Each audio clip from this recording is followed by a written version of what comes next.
벌써 이렇게 너무 조각이 돼 있죠. 요거를 이해를 하셔야지.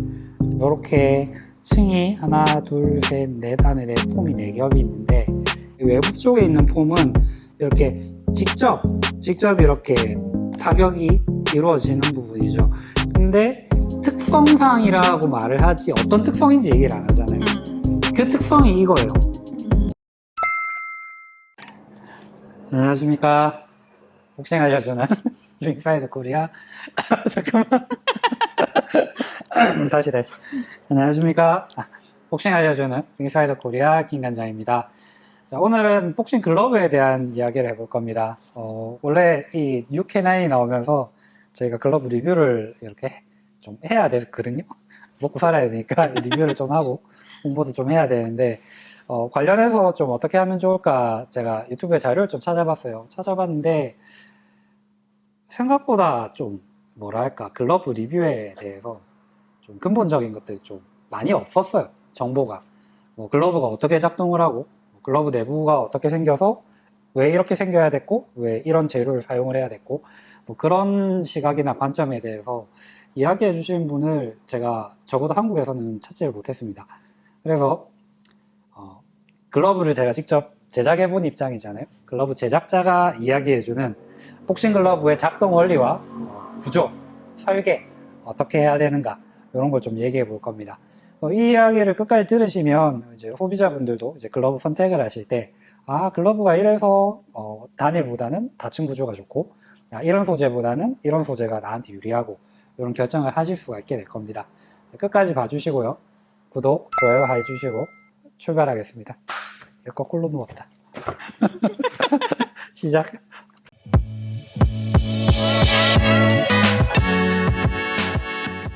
그럼 오늘은 어떤 부분에 대해서 얘기해 줄 건가요? 좀 제일 특이한 거는 내부 구조를 볼 거예요. 이 글러브를 이렇게 자를 겁니다. 이렇게 자를 건데 그 남의 브랜드 글러브 자르면 문제가 좀 커질 수가 있어서 입장이 있잖아요. 일반 유저가 이렇게 내가 사서 잘랐어요 하면은 괜찮은데 나는 그 남의 거 갖고 와서 자르면 저 새끼 저거 좀 이게 좀 그럴 수가 있거든. 그래서 제가 만든 제 글러브를 자를 겁니다.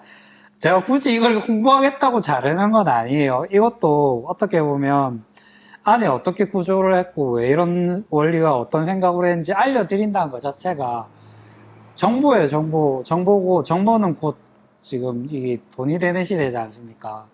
이 정보는 제가 지금까지 계속 운동을 하면서 글러브를 많이 써보고 나면 또 잘라보고 비교해보고 하면서 이제 이렇게 축적된 데이터를 근거로 해서 만든 거기 때문에 제 입장에서도 이 글러브 내부를 잘라가지고 보여드리고 설명해 드린다는 거는 좀 리스크가 있는 거예요. 근데 그래도 저희 구독자분들은 우리 식구지 않습니까? 그래서 좀 알려드리고 싶은 마음도 있고, 그리고 이거 알려줘도 뭐 잘 안 따라요. 다 알려줘도 잘 안 따라하기 때문에 그냥 알려드립니다. 그래서 요거를 잘라볼 건데 제가 잘라놓은 게 있어요. 짜잔. 벌써 이렇게 너무 조각이 돼 있죠.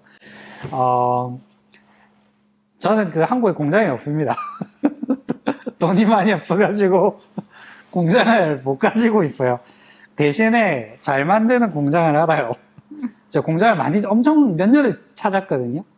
각국의 그런 샘플링들을 하면서 공장을 해서 이제 제일 잘 만들어주는 커뮤니케이션 잘 되는 공장이 있어서 제가 설계하고 이렇게 계속 샘플링하고 하면서 이걸 만들었는데 제가 또 실제로 써보고 그리고 안에 제가 설계를 오퍼한 대로 그대로 되는지 봐야 되잖아요. 그래서 이렇게 잘라본 겁니다.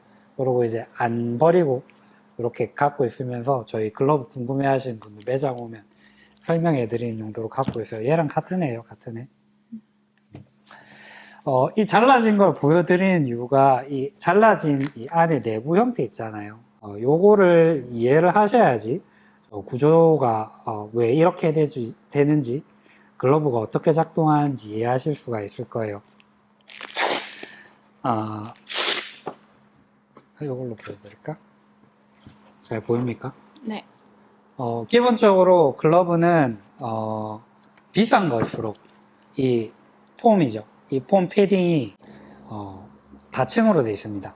이게 원피스로 되어 있잖아요. 그거는 좀 저렴한 제품이에요. 저렴한 제품이고, 저희 캐나인 글러브 보면 이렇게 층이 하나, 둘, 셋, 넷 안에 폼이 4겹이 있는데, 이게 크게 두 파트로 나눠서 제가 만든 거예요. 여기 폼 하나, 여기 폼 둘. 이게 외부, 이게 내부. 이렇게 이해하시면 됩니다. 글러브 폼은 자, 글러브를 끼는 거를 생각을 해보시면 돼요. 글러브를 착용을 했을 때 손이 어떻게 가야 되나? 손이 이렇게 잘 나와요? 글러브를 착용하면 이렇게 됩니다. 이렇게.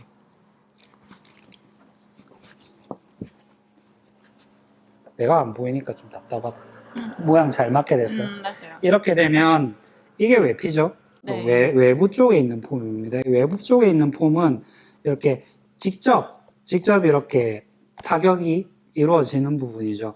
이 부분 폼 자체는 좀 단단해야 됩니다. 이 외피가 좀 단단한 이제 라텍스층으로 얘를 형성을 해가지고 타격을 했을 때 이게 밀고 들어오지 않도록 안쪽으로 밀고 들어와서 이렇게 너클 파트 여기를 이렇게 때리지 않도록 좀 탄성이 좀 강한 두 번째 층까지 안 들어오죠. 탄성이 맞아. 있는 거를 만들어 주셔야 돼요.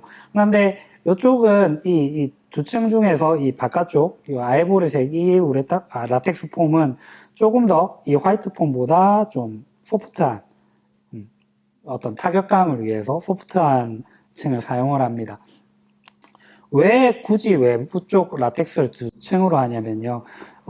여기 만약에 이렇게 찢어지잖아요. 네. 이게 만약에 원피스면 이까지 쭉 따고 들어와요. 근데 지금 2층이 깨졌지만 두 번째 층에서 이렇게 스톱되죠. 네. 이게 글러브의 내구성을 결정해 줄 수가 있어요. 한 층을 더 쓴다는 거에 대해서. 그리고 이렇게 가운데에다가 좀 단단한 폼을 이렇게 대는 형태는 저는 이거를 치과학에서 힌트를 얻었어요. 그 마우스피스를 만들 때 제일 최고로 치는 거는 3층 구조입니다.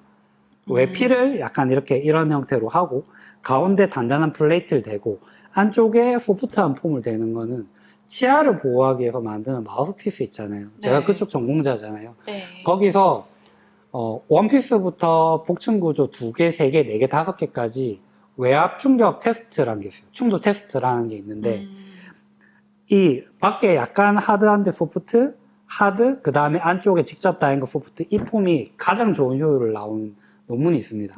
이게 그 충격에 대해서는 이렇게 복층이 또 서로 다른 구조에 대해서 이렇게 역학적으로 유리하다는 거를 알고 있어서 좀 그걸 또 접목을 한 거고. 자, 이 외층, 이 라텍스 폼을 이렇게 하나의 층으로 보면 이 안쪽 있잖아요. 네. 이쪽은 소프트한 폼을 하시는 게 좋아요. 부드러운 스펀지를 사용했는데 지금 여기 두 겹이 돼 있죠. 이렇게 네. 들어가 있고 돼 있고 요거는 너클이 직접 이렇게 닿을 거라서 닿이는 부분이라서 제가 이렇게 조금 더 두께를 부여를 해준 거고 요것도 마찬가지로 여기서 이쪽이 찢어지고 이렇게 들어왔을 때 요거까지 손상되지 않도록 그런 역할을 해줄 수가 있고요. 글러브 길들이기에 써가지고 이 안쪽 폼이 굉장히 중요한 역할을 해줍니다. 글러브 길들이기가 뭐냐면 처음에 글러브를 이렇게 구매를 하시잖아요. 그러면은 이 글러브가 손이 좀 안 맞아요. 막 빡빡해요. 새 거니까 좀 그럴 수가 있죠. 그래서 이제 판매처에 전화를 해봅니다. 내가 글러브 샀는데요. 꼈는데 너무 빡빡하고 손에 안 맞는 것 같아요. 어쩌고 막 얘기해요. 그러면 판매처에서 고객님 이거는 기성품이라서 이렇게 공산품이기 때문에 손 맞춤이 아니라서 처음에 불편하실 수가 있는데 글러브 특성상 이걸 좀 사용하시다 보면 고객님 손에 맞아지고 그러면 편하게 사용하시면서 이렇게 안전하게 운동하실 수 있습니다 라고 설명을 해드리죠. 근데 특성상이라고 말을 하지 어떤 특성인지 얘기를 안 하잖아요. 그 특성이 이거예요. 이게 어떤 특성이냐면 처음에는 이게 쌩쌩한 어떤 그 스펀지 폼이 들어가 있었겠죠. 네. 그래서 꼈을 때는 이게 안 맞는 거예요. 손이랑 아구가. 그러니까 타격을 할 때 불편한데 내가 계속 타격을 하고 사용함에 있어서 즉 이렇게 내 너클에 맞춰서 이렇게 라인이 딱 잡히시는 거 네. 보이죠? 이런 폼의 각도가 형성이 됩니다. 그럼 그때는 이제 내 손에 맞다, 좀 길들이에 끝났다, 이렇게 편하다고 이해를 하시게 되는 거죠.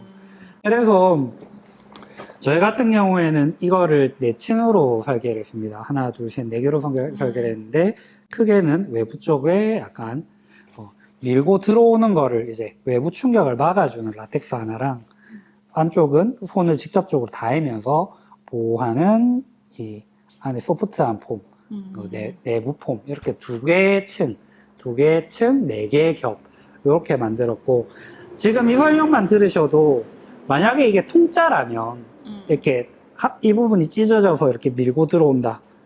내구성의 문제. 그리고 이제 손에 맞춰서 길들이는 과정이라던가 또 보호력이라던가 여러 부분에서 차이가 날 수 있다는 거가 이해가 되실 거예요.